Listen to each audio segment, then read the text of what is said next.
22 में आप सभी का स्वागत है। बढ़ते हैं खबरों की तरफ। रांची से इस वक्त की बड़ी खबर, चंपई सोरेन का इस्तीफा राज्यपाल ने मंजूर कर लिया है। चंपई की जगह अब रामदास सोरेन मंत्री बनाए गए हैं। रामदास सोरेन हेमंत सरकार में अब चंपई की जगह लेंगे।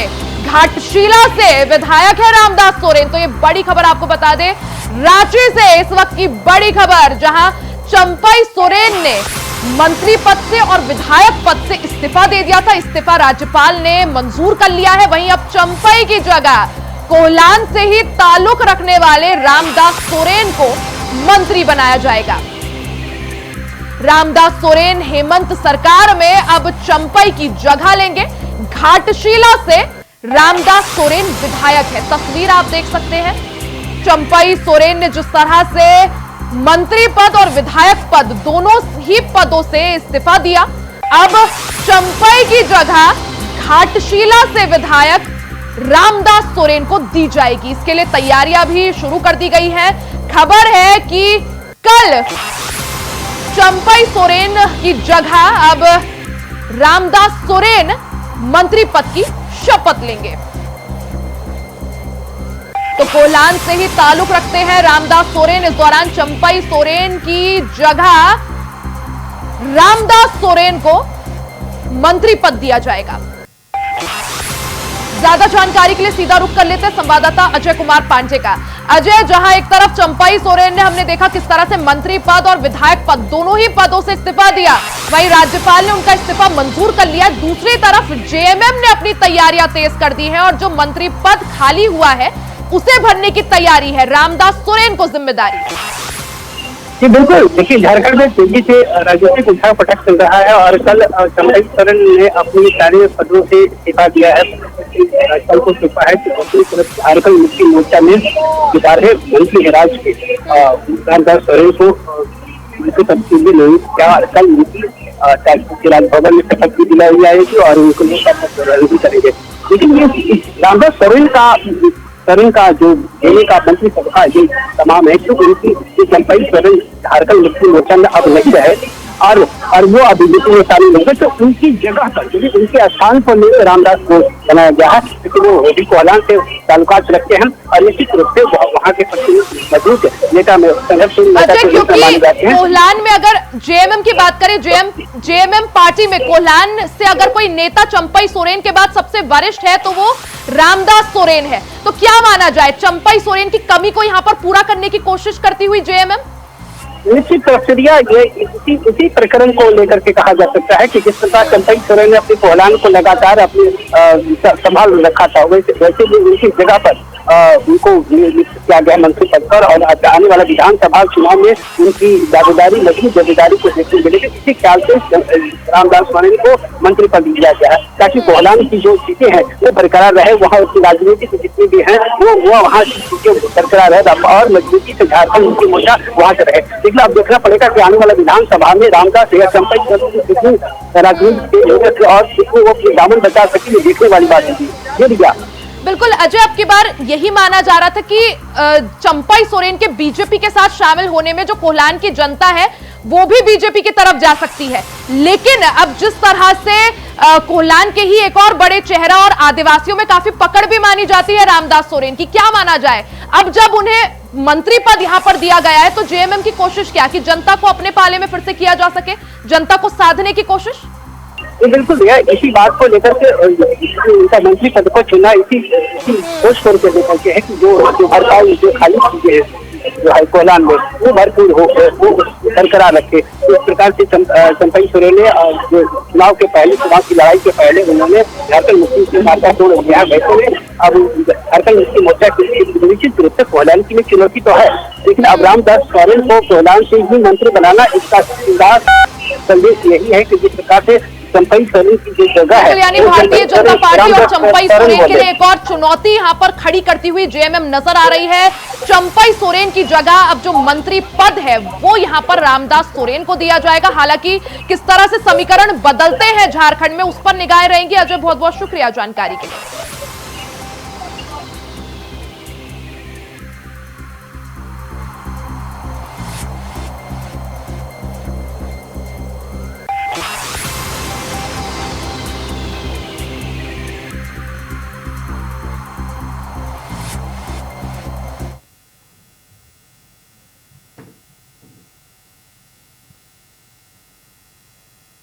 खबरों में आगे बढ़ते हैं, बात देहरादून की कर लेते हैं। देहरादून से बड़ी खबर, सूबे के पूर्व मुख्यमंत्री और हरिद्वार सांसद त्रिवेंद्र सिंह रावत का बड़ा बयान सामने आया है। धामी सरकार गिरने की साजिश के आरोपों को लेकर यह बड़ा बयान, जिसमें उन्होंने कहा कि निर्दलीय विधायक उमेश कुमार के खुलासे पर इस दौरान पूर्व मुख्यमंत्री त्रिवेंद्र सिंह रावत बड़े सवाल खड़े करते हुए नजर आए। किसी भी विधायक ने सदन में आखिर क्यों नहीं इस चीज की खंडन किया, ऐसा त्रिवेंद्र सिंह रावत कह रहे हैं। साथ ही उन्होंने पूर्व सीएम निशंक की नाराजगी को भी जायज बताया। कुछ रोज पहले ही उत्तराखंड के पूर्व मुख्यमंत्री रमेश पोखरियाल निशंक ने भी उमेश कुमार को सबूत पेश करने की चुनौती दी थी। मॉनसून सत्र में निर्दलीय विधायक उमेश कुमार ने सरकार गिरने वाला बयान दिया था। उत्तराखंड के विधानसभा के मॉनसून सत्र में निर्दलीय विधायक उमेश कुमार ने कहा था और दावा किया था कि सरकार को गिराने की साजिश रची जा रही है। वहीं उमेश कुमार के इस बयान को लेकर अब कई तरह के सवाल उठने लगे हैं। ज्यादा जानकारी के लिए सीधा रुख कर लेते हैं संवाददाता अभय क्यांतुरा का। अभय, जिस तरह से मॉनसून सत्र के दौरान निर्दलीय विधायक उमेश कुमार ने यह बयान दिया था और दावा किया था कि मौजूदा सरकार को गिराने की साजिश रची जा रही है, अब उनके इस बयान को लेकर वार पलटवार का दौर शुरू हो चुका है और साथ ही कई तरह के सवाल भी उठ रहे हैं। इसे यूं समझा जा सकता है कि उत्तराखंड में सियासत काफी गर्म हो चुकी है। निर्दलीय विधायक उमेश कुमार के द्वारा जो बयान सदन के भीतर दिया गया था, उस बयान पर ना तो भाजपा के अभी तक किसी विधायक की प्रतिक्रिया सामने आई और ना ही किसी कैबिनेट मंत्री ने कोई बात यहां पर कही है। हाँ, बीजेपी प्रदेश अध्यक्ष की तरफ से भी इस बात का बचाव यहां पर किया गया है कि सत्ता पक्ष के पास अगर इन सब चीजों की जानकारी है और कोई इनपुट है तो फिर जो जांच एजेंसियां वो इनकी जांच अवश्य यहां पर करेगी। सिवाय मुख्यमंत्री पुष्कर सिंह धामी के अभी तक इस पूरे बयान पर किसी भी ना तो विधायक का कोई पलटवार सामने आया और ना ही किसी ने अभी तक कोई प्रतिक्रिया सामने यहाँ पर दी है। बीजेपी के जब प्रदेश अध्यक्ष या फिर दूसरे पदाधिकारियों से जब पूछा जाता है तो उनकी तरफ से इन सब चीजों पर बोलने से मना कर दी जाती है। तो ऐसे में समझा जा सकता है कि विपक्ष जो आरोप लगा रहा है, उन आरोपों की पुष्टि यहाँ पर बीजेपी के नेता ही कर रहे हैं और जिस षड्यंत्र की बात निर्दलीय विधायक यहाँ पर कर रहे हैं, कहीं उसमें कोई बीजेपी का ही कोई बड़ा नेता या कोई ऐसा चेहरा तो शामिल नहीं है जो सरकार गिराने के पीछे शामिल हो सकता हो, क्योंकि अभी तक ये कह सकते हैं कि किसी बड़े नेता ने अपनी प्रतिक्रिया यहाँ पर नहीं दी है। उत्तराखंड में सियासत यूं तो हर किसी न किसी राजनीतिक बयान से गर्म हो जाती है, लेकिन जो निर्दलीय विधायक ने सवाल खड़े करे उस पर सत्ता पक्ष की चुप्पी सीधे तौर पर अब कई तरीके के सवाल यहाँ पर खड़े करिए। जी, सवाल यहाँ पर यह भी अब है कि अगर विधानसभा सदन में कोई विधायक इतनी बड़ी बात कह रहा है, दावे कर रहा है, तो सबूत क्या है, इनपुट कहां से है? और सवाल यह भी कि आखिर बीजेपी के किसी भी विधायक ने खंडन क्यों नहीं करा, सवाल क्यों नहीं उठाए, चुप्पी क्यों, क्या दर्शाता है ये सब? बिल्कुल यही वो सब चीजें हैं कि प्रचंड बहुमत की सरकार, वो भी 47 के विधायक वाली जो सरकार है, वो इस मामले पर चुप्पी क्यों अपनी साधी हुई है, क्योंकि लगातार विपक्ष उन सब चीजों की बात यहाँ पर कर रहा है। विपक्ष कह रहा है कि सरकार में मनमुटाव यहाँ पर चल रहा है। लगातार दिल्ली दौड़ जो पिछले दिनों पार्टी के बीजेपी के नेताओं की रही है, वो सीधे तौर पर सरकार को अस्थिरता में लाने वाली चीजें यहाँ पर कही जा सकती है। और अब सदन के भीतर गैरसैंण में मानसून सत्र के दौरान निर्दलीय विधायक ने जो बात यहाँ पर कही, उस पर सत्ता पक्ष के किसी भी विधायक की प्रतिक्रिया अभी तक ना आना या उस बयान का विरोध ना करना, इस बात का प्रमाण है कि बीजेपी में अंदर खाने कुछ भी ठीक नहीं चल रहा है। कोई ऑल इज वेल की बात यहाँ पर नजर नहीं आ रही है, बल्कि यह समझा जा सकता है कि जो सरकार के मुखिया हैं वही सब कुछ यहाँ पर अकेले चलने का काम यहाँ पर कर रहे हैं और उनके साथ पार्टी का कोई दूसरा नेता या विधायक खड़ा नजर नहीं आ पा रहा है। क्योंकि अगर इस समय कोई पार्टी, जिस तरह से अब है, उमेश कुमार ने ये सवाल यहाँ पर दावा किया था कि जो सरकार है उसे गिराने की साजिश रची जा रही है, क्या माना जाए? क्या बीजेपी में, जैसा आपने भी कहा, सब कुछ ऑल इज वेल नहीं है? क्या फूट की कोई स्थिति? और जिस तरह से पूर्व सीएम त्रिवेंद्र सिंह रावत का भी अब इस बात पर बयान सामने आया है, जिसमें वो साफ तौर पर कह रहे हैं कि आखिर विधायकों ने सदन में इसका खंडन क्यों नहीं किया? जी बिल्कुल, अकेले पूर्व सीएम त्रिवेंद्र सिंह रावत का बयान नहीं है। पिछले दिनों पूर्व मुख्यमंत्री डॉक्टर रमेश पोखरियाल निशंक ने भी यही सवाल खड़े किए। तो उन्होंने कहा था अगर निर्दलीय विधायक ने सदन में इस बात को उठाया तो सबसे पहले उन्हें साक्ष्य यहाँ पर देने चाहिए, क्योंकि सरकार को अस्थिर करने की जो बात कर रहे हैं, सरकार के खिलाफ जो साजिश रचने की वो बात कर रहे हैं, 500 करोड़ की मोटी रकम जमा करने की वो बात यहाँ पर कर रहे हैं, उसके प्रमाण उन्हें देने चाहिए। और ये इस बात की ओर भी इशारा कर रहा है कि अगर ये सब चीजें सही होती हुई नजर आ रही है, क्योंकि सत्ता पक्ष का विधायक या कैबिनेट मंत्री उमेश कुमार के बयान और दावे के बाद अब पूरी तरह से उमेश कुमार यहां पर सवालों के घेरे में घिरते हुए नजर आ रहे हैं। कभी पूर्व सीएम रमेश पोखरियाल निशंक उन पर निशाना साध रहे हैं, तो दूसरी तरफ अब पूर्व सीएम त्रिवेंद्र सिंह रावत ने भी उनसे तीखे सवाल पूछ डाले हैं। अब बहुत बहुत शुक्रिया जानकारी के लिए।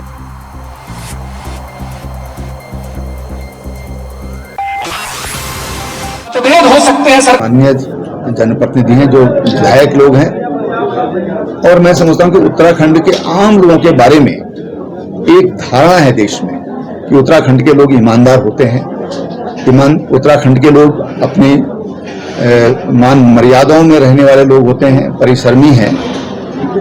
और जिस तरह से ये सवाल उठाया गया, जिस तरह से सरकार गिराने जैसे आरोप लगे हैं, निशंक जी ने जो बात कही है, निशंक जी का लगभग 35 साल का संसदीय अनुभव है, सांसद के नाते, विधायक के नाते और मंत्री के नाते। निश्चित रूप से इतने लंबे समय में एक बहुत परिपक्व स्थिति होती है, और उन्होंने जो सवाल उठाए हैं, एक तो मैं जरूर कहना चाहूंगा कि उनसे मेरी इसमें 100% सहमति है। दूसरी चीज जो सबसे गंभीर इशू है कि किसी भी विधायक ने न सदन के अंदर न सदन के बाहर अभी तक इसका खंडन किया है। यद्यपि जिस व्यक्ति ने ये सवाल उठाया है वो कोई विश्वसनीय व्यक्ति नहीं है, और नहीं अनुभवी व्यक्ति है, और नहीं उसको उत्तराखंड के सरोकारों से कुछ लेना देना है। लेकिन फिर भी अगर विधानसभा में कोई बात उठी है, वो सदन की कार्रवाई का हिस्सा बना है, तो उस पर उनसे ये पूछा जाना चाहिए कि आप प्रमाण प्रस्तुत कीजिए।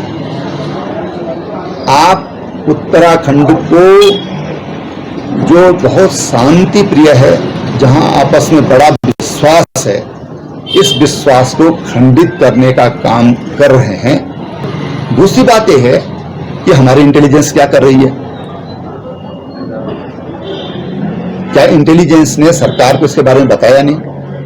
तो ये सारी बातें होनी चाहिए। मुझे लगता है कि अब समय आ गया, क्योंकि लगातार ये विषय बनता जा रहा है, इसका पटाक्षेप होना चाहिए। अपराध बढ़ रहे हैं, मुझे खुलकर स्वीकार करने में कोई आपत्ति नहीं। पुलिस को पुलिस का काम करना चाहिए।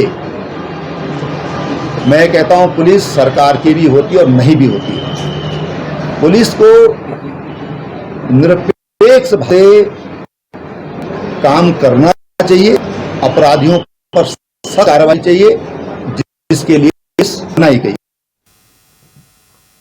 वहीं राहुल गांधी ने सीएम योगी आदित्यनाथ को पत्र लिखा। रायबरेली के अर्जुन पासी की हत्याकांड को लेकर यह पत्र लिखा गया है। मुख्य हत्यारोपी विशाल सिंह की अब तक गिरफ्तारी नहीं हुई है। इस दौरान गिरफ्तारी की मांग को लेकर राहुल गांधी ने यूपी के मुख्यमंत्री योगी आदित्यनाथ को पत्र लिखा। 11 अगस्त को रायबरेली के एक दलित युवक अर्जुन पासी की गोली मारकर हत्या कर दी गई थी। राहुल गांधी ने इस दौरान बड़ा आरोप भी लगाया है। राजनीतिक संरक्षण मिलने से अब तक गिरफ्तारी नहीं हुई है, ऐसा राहुल गांधी का कहना है।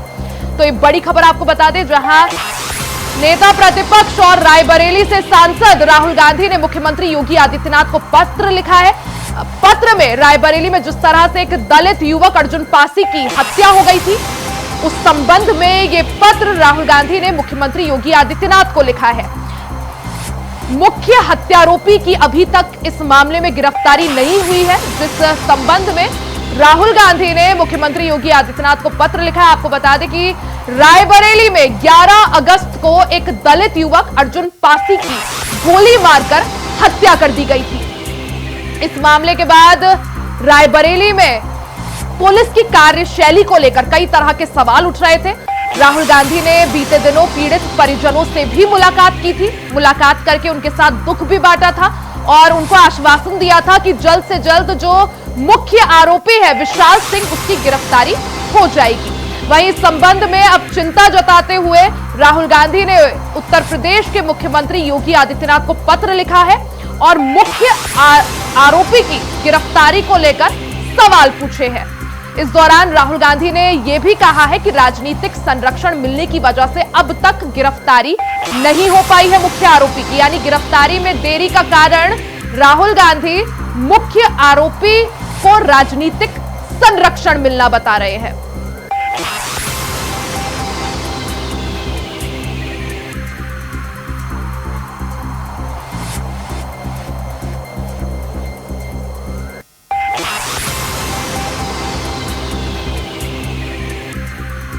तो सीधा राजू तिवारी का रुख कर लेते हैं।